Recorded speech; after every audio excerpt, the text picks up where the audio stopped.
আসসালামু আলাইকুম। 18তম নিবন্ধন স্কুল টু গদ্য ও পদ্য সাজেশন নিয়ে এই ভিডিওটি।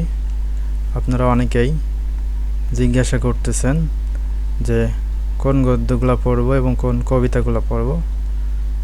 আপনাদের জন্য সাজেশন তো রেডি করে দেওয়া হলো। এবার দেখুন কি কি পড়তে হবে।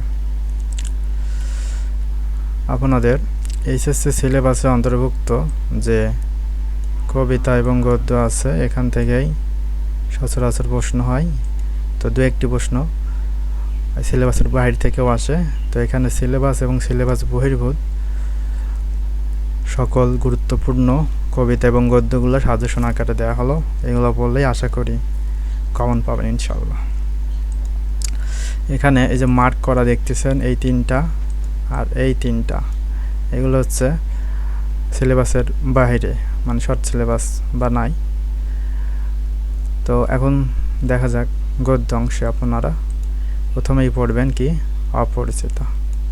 এই যে সাইড স্টার মার্ক দেওয়া আছে, প্রথম থেকে আপনারা ধারাবাহিকভাবে পড়তে পারেন। এটা 3 স্টার, মানে খুবই ইম্পর্টেন্ট। এরপরে পড়বেন বায়ান্নের দিনগুলা, তারপর রেইনকোট, মাঝে বেশি, আমার পথ এবং বহির্ভূত থেকে বিড়াল, সাহিত্যের খেলা, জীবন ও জীবিকা এবং বিলাসী। বিলাসী নিচে এই যে আন্ডারলাইন, এটা মানে এটা থেকে 17তমতে প্রশ্ন আসছে।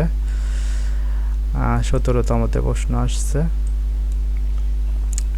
তারপরেও এটা বাদ দেওয়ার মতো না, খুবই ইম্পর্টেন্ট একটা গ্রন্থ, লাস্টে একটু দেখে রাখবেন। এরপরে আসা যাক কবিতা। কবিতার মধ্যে সবচেয়ে বেশি ইম্পর্টেন্ট 18 বছর বয়স, এখান থেকে ধরা যায় প্রশ্ন হবেই ইনশাল্লাহ। এরপরে রয়েছে বিদ্রোহী, ফেব্রুয়ারি 1969, আমি কিংবদন্তির কথা বলছি, প্রতিদান। সিলেবাস বহির্ভূতের মধ্যে রয়েছে সাম্যবাদী, বঙ্গ ভাষা এবং কবর এবং সোনার তরী এবং তাহারাই পরে মনে কবিতা থেকে 17তমতে কোশ্চেন হয়েছে। এরপরেও একটু দেখে রাখবেন যাতে রিস্ক না থাকে। যে প্রশ্নগুলো আসছে শুধু ওইটা বাদ দিয়ে বাকিগুলো দেখে নেবেন। এখন অনেকের প্রশ্ন কিভাবে পড়ব।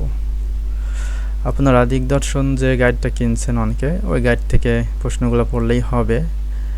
এরপরেও একটু ভালো প্রিপারেশন নিতে হলে যে এখানে যে গদ্য এবং কবিতার নামগুলো দিয়ে দিয়েছে, এগুলার মেন নেট থেকে বইটার পিডিএফটা ডাউনলোড দিয়ে ওখান থেকে একটু ডিটেলস গদ্য বা কবিতার একটু পড়ে নেবেন, তাহলে প্রশ্নগুলো ইজি হবে। এবং প্রশ্ন যদি কমন নাও পড়ে অধ্যায় থেকে, যে প্রশ্নই হোক আপনি লিখতে পারবেন।